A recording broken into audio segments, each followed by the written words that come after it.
नमस्कार विद्यार्थी मित्रांनो, स्वागत आहे तुमचं चालू घडामोडीवाला या युट्यूब चॅनलमध्ये. मित्रांनो, पोलीस भरती, सरळ सेवा, एमपीएससी तसेच इतर सर्व स्पर्धा परीक्षांसाठी उपयुक्त असणाऱ्या चालू घडामोडी तुम्हाला मिळणार आहे पीडीएफ स्वरूपात, अगदी मोफत आणि क्विज स्वरूपात सुद्धा आपल्या टेलिग्राम चॅनलवर. त्यासाठी चालू घडामोडीवाला हे टेलिग्राम चॅनल जॉईन करा. सोबतच तुम्ही हा व्हिडिओ यूट्यूब सोबत फेसबुकवरही बघू शकता आणि इंस्टाग्रामवर आणि फेसबुकवर तुम्ही रील स्वरूपात बघू शकता. तर या सर्वांसाठी कमी वेळात जास्त अभ्यास करण्यासाठी चालू घडामोडीवाल्याच्या चारही प्लॅटफॉर्म सोबत जोडले जा. अधिक वेळ न दवडता सुरुवात करूया आजच्या व्हिडिओला. 24 तासातील महत्त्वाच्या 24 घडामोडी. आज दिनांक 8 मे 2026, सॉरी 8 जून 2026. एक महत्त्वाची सूचना, आपल्या काही दिवसांपासून आपल्या व्हिडिओमध्ये गॅप पडलेला आहे काही वैयक्तिक कारणामुळे. तर आजपासून आपले व्हिडिओ पुन्हा कंटिन्यू होत आहे. सुरुवात करूया आजच्या व्हिडिओ. आजचा आपला पहिला प्रश्न आहे, व्हिसा इंडियाने डिजिटल पेमेंट्सला प्रोत्साहन देण्यासाठी नवीन ब्रँड अँबॅसेडर म्हणून कोणाची अधिकृत नियुक्ती केली आहे? आणि या प्रश्नाचं उत्तर आहे शाहरुख खान, ऑप्शन बी. प्रश्न क्रमांक 2, व्हिसा इंडियाने बॉलिवूड सुपरस्टार शाहरुख खान यांची नवीन ब्रँड अँबॅसेडर म्हणून नियुक्ती करण्यामागचा मुख्य उद्देश काय आहे? तर हा उद्देश आहे डिजिटल पेमेंट्सना प्रोत्साहन देणे, ऑप्शन बी. ठीक आहे, याच्याबद्दलची महत्वाची माहिती बघा. ब्रँड अँबॅसेडर म्हणून नियुक्ती झालेली आहे. तर नवीन नियुक्ती झाली, बॉलिवूड सुपरस्टार शाहरुख खान यांची अधिकृत ब्रँड अँबॅसेडर म्हणून नियुक्ती झालेली आहे व्हिसा इंडियाच्या. ठीक आहे, व्हिसा इंडिया या कंपनीच्या ब्रँड अँबॅसेडर. मुख्य उद्देश काय आहे, तर देशामध्ये डिजिटल पेमेंट्सचा प्रसार करणे आणि सुरक्षित डिजिटल व्यवहारांना मोठ्या प्रमाणावर प्रोत्साहन देणे. प्रश्न क्रमांक 3, भारताच्या T20 संघाच्या कर्णधारपदी खालीलपैकी कोणत्या खेळाडूची निवड करण्यात आली आहे? आणि या प्रश्नाचं उत्तर आहे श्रेयस अय्यर, ऑप्शन बी. ठीक आहे, प्रश्न क्रमांक 4, आयर्लंड आणि इंग्लंड विरुद्धच्या आगामी T20 मालिकेसाठी भारतीय संघाच्या उपकर्णधारपदी कोणाची नियुक्ती करण्यात आली आहे? तर ही आलेली आहे तिलक वर्मा याची, ऑप्शन ए. ठीक आहे, याच्याबद्दलची महत्वाची माहिती बघूया. भारतीय T20 संघाची निवड, नवीन नेतृत्वाची घोषणा. तर नवे कर्णधार स्टार फलंदाज श्रेयस अय्यर यांची भारताच्या T20च्या संघाच्या कर्णधार पदी निवड झाली आहे. तर उपकर्णधार युवा खेळाडू तिलक वर्मा यांच्याकडे उपकर्णधार पदाची धुरा सोपवण्यात आलेली आहे. पुढचा प्रश्न बघूया. प्रश्न क्रमांक 5, केवळ 15 वर्ष 71 दिवस वय असताना आयर्लंड आणि इंग्लंड विरुद्धच्या T20 मालिकेसाठी भारतीय संघात स्थान मिळवणारा वैभव सूर्यवंशी हा खालीलपैकी कोणत्या राज्याचा फलंदाज आहे? आणि हा आहे बिहार या राज्याचा, ऑप्शन बी असं या प्रश्नाचं उत्तर आहे. ठीक आहे, केवळ 15 वर्षाचा हा मुलगा आहे.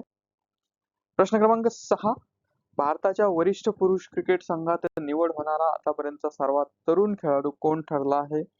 आणि या प्रश्नाचं उत्तर आहे वैभव सूर्यवंशी, ऑप्शन सी. तर वैभव सूर्यवंशीची ऐतिहासिक निवड झालेली आहे. महत्वाची माहिती त्याच्याबद्दल बघूया. क्रिकेट जगतातील हा नवा विक्रम आहे, त्यामुळे हे प्रश्न महत्वाचे आहे. ऐतिहासिक निवड, बिहारचा 15 वर्षीय डावखुरा लेफ्टी फलंदाज, ठीक आहे, लेफ्टी बॅट्समॅन वैभव सूर्यवंशी याची आयर्लंड आणि इंग्लंड विरुद्धच्या T20 मालिकेसाठी भारतीय संघात निवड झालेली आहे. निवड झाली तेव्हा त्याचे वय अवघे 15 वर्ष 71 दिवस इतके होते. तर नवा विक्रम, भारतीय वरिष्ठ पुरुष क्रिकेट संघात निवड होणारा तो इतिहासातील सर्वात तरुण खेळाडू ठरला आहे. 7वा प्रश्न, भारतीय पुरुष हॉकी संघाने जपानमधील काकामिगाहारा येथे झालेल्या अंतिम सामन्यात कोणत्या देशाचा पराभव करत 18 वर्षाखालील म्हणजेच अंडर 18 हॉकी आशिया कपचे विजेतेपद पटकावले आहे? तर जपानचा पराभव करून भारताने हे विजेतेपद पटकावलेले आहे. प्रश्न क्रमांक 8, भारतीय पुरुष हॉकी संघाने आतापर्यंत एकूण किती वेळा 18 वर्षाखालील म्हणजेच अंडर 18 हॉकी आशिया कपचे विजेतेपद पटकावले आहे? आणि हे पटकावलेले आहे तिसऱ्यांदा, ऑप्शन बी. प्रश्न क्रमांक 9, भारताने यापूर्वी खालीलपैकी कोणत्या 2 वर्षांमध्ये म्हणजे कधी अंडर 18 हॉकी आशिया कपचे विजेतेपद पटकावले होते? तर एक तिसऱ्यांदा पटकावलं ते 2026 मध्ये. यापूर्वी भारताने 2001 मध्ये आणि 2016 मध्ये आणि आता 2026 मध्ये, म्हणजे तब्बल पहिल्यांदा 15 वर्षाचा गॅप, दुसऱ्यांदा 10 वर्षाचा गॅप. ठीक आहे. अंडर 18 हॉकी आशिया कप भारतीय हॉकी संघाचे ऐतिहासिक यश. विजेतेपद भारतीय पुरुष हॉकी संघाने तिसऱ्यांदा अंडर 18 आशिया कप जिंकून इतिहास रचला. तर अंतिम सामना हा जपानमधील काकामिगाहारा येथे खेळवला गेला, ज्यात भारताने यजमान जपानचा पराभव केला. पूर्वीचे रेकॉर्ड भारताने यापूर्वी 2001 आणि 2016 मध्ये या स्पर्धेचे विजेतेपद मिळवले होते. प्रश्न क्रमांक 10. जर्मनीच्या व्हिन्सेंट केमरचा पराभव करून प्रतिष्ठेच्या नॉर्वे बुद्धिबळ स्पर्धा 2026 चे विजेतेपद खालीलपैकी कोणत्या भारतीय बुद्धिबळपटूने पटकावले आहे? आणि हे पटकावलेले आहे आर प्रज्ञानंद याने, ऑप्शन बी. ठीक आहे. तर प्रश्न क्रमांक 11. प्रतिष्ठेची आणि मानाची नॉर्वे बुद्धिबळ स्पर्धा जिंकणारा आर प्रज्ञानंद हा भारताचा कितवा बुद्धिबळपटू ठरला आहे? तर हा भारताचा पहिला बुद्धिबळपटू ठरलेला आहे. प्रश्न क्रमांक 12. एकाच स्पर्धेत जागतिक विजेता मॅक्सन कार्लसनला दोनदा हरविणारा आर प्रज्ञानंद हा भारताचा कितवा खेळाडू ठरला आहे? तर हा भारताचा दुसरा खेळाडू ठरलेला आहे. प्रश्न क्रमांक 13. आर प्रज्ञानंदच्या आधी एकाच स्पर्धेत, ठीक आहे, आता हा दुसरा ठरला, तर मग आधी कुणी हरवलं होतं, तर त्याचा प्रश्न. आर प्रज्ञानंदच्या आधी एकाच स्पर्धेत मॅक्सन कार्लसनला दोनदा हरवण्याचा ऐतिहासिक कारनामा भारताच्या कोणत्या दिग्गज खेळाडूने केला होता? तर हा केला होता कुणी? विश्वनाथन आनंद यांनी, ऑप्शन सी. ठीक आहे. तर नॉर्वे बुद्धिबळ स्पर्धा 2026 भारतीय बुद्धिबळपटूची कामगिरी. भारताचा युवा ग्रँड मास्टर आर प्रज्ञानंद याने नॉर्वे बुद्धिबळ स्पर्धा 2026 चे विजेतेपद पटकावले. अंतिम सामना जर्मनीच्या व्हिन्सेंट केमरचा पराभव त्याने केला आणि ही स्पर्धा जिंकणारा तो पहिला भारतीय ठरला आहे. तर मॅक्सन कार्लसनवर त्याने मात केली. प्रज्ञानंदने या स्पर्धेत 2 वेळा त्याला हरवलं आणि असं करणारा तो दुसरा भारतीय खेळाडू ठरला. पहिला कोण? विश्वनाथन आनंद. पार्श्वभूमी: प्रज्ञानंदच्या आधी भारताचे दिग्गज ग्रँड मास्टर विश्वनाथन आनंद यांनी कार्लसनला एका स्पर्धेत दोनदा हरवण्याचा पराक्रम केला होता. ठीक आहे, हे आपण आधी बघितलं. प्रश्न क्रमांक 14. पोलंडच्या माया चॉलिन्स्काचा पराभव करत 2026 फ्रेंच ओपन महिला एकेरीचे विजेतेपद खालीलपैकी कुणी पटकावले? आणि या प्रश्नाचं उत्तर आहे मीरा आंद्रीवा. ठीक आहे, ऑप्शन बी. तर आज स्पोर्टच्या संदर्भातले प्रश्न जास्त आहे, क्रीडा स्पर्धा जास्त चालू आहे आणि त्याचे 3 ते 4 प्रश्न कोणत्याही परीक्षेत त्याबद्दलचे विचारले जातात.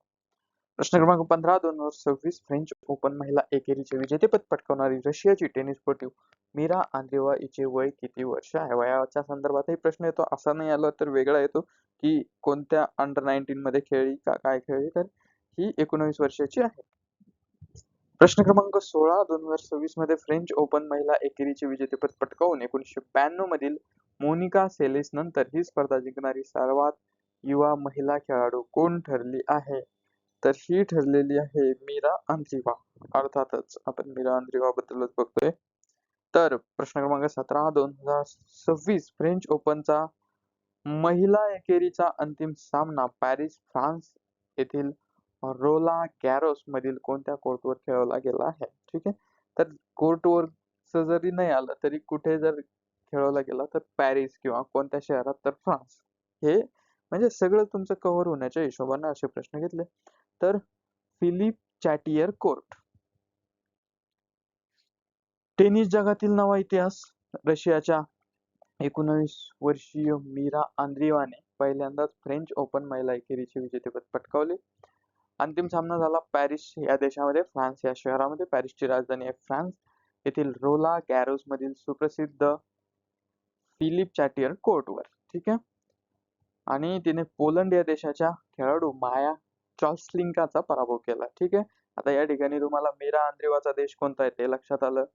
रशिया. तिचं वय किती आहे ते लक्षात आलं, 19. तिनं कुणाला हरवलं? माया चॉल्स्लिंकाला. तिचा देश कोणता आहे? पोलंड, हे लक्षात आलं. ठीक आहे.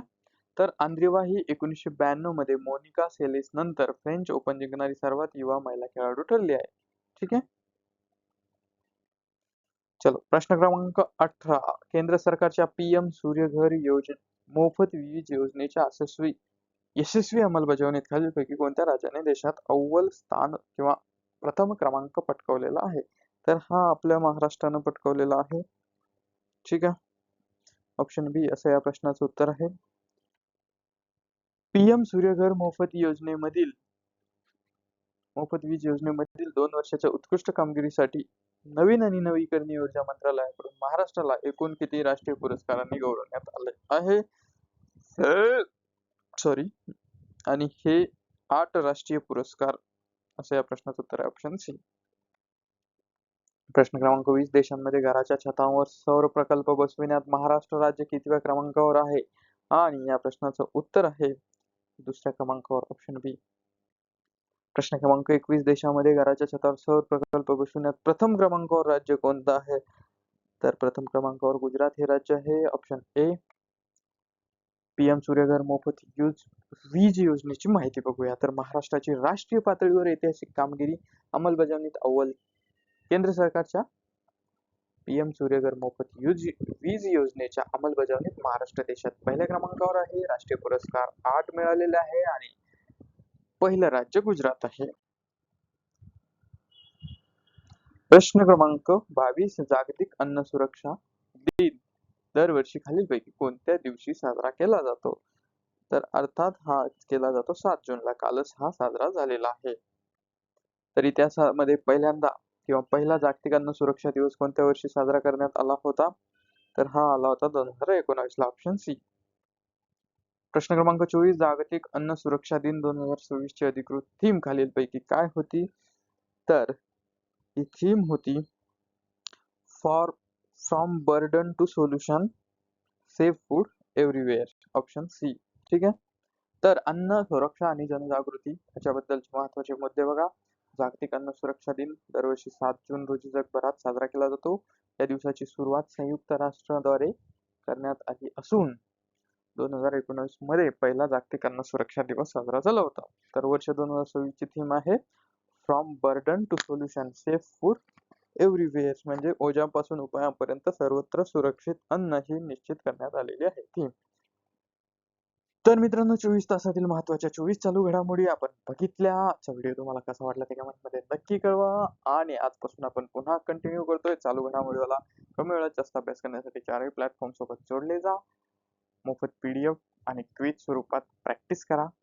तुम्हाला तुमच्या सरकारी नोकरीसाठी खूप खूप शुभेच्छा. भेटूया उद्याच्या व्हिडिओत. व्हिडिओ शेवटपर्यंत बघितल्याबद्दल मनपूर्वक धन्यवाद. Thank you so much. आणि आणखी एक सूचना, चॅनलला सबस्क्राईब करा, लाईक करा, शेअर करा. Thank you so much.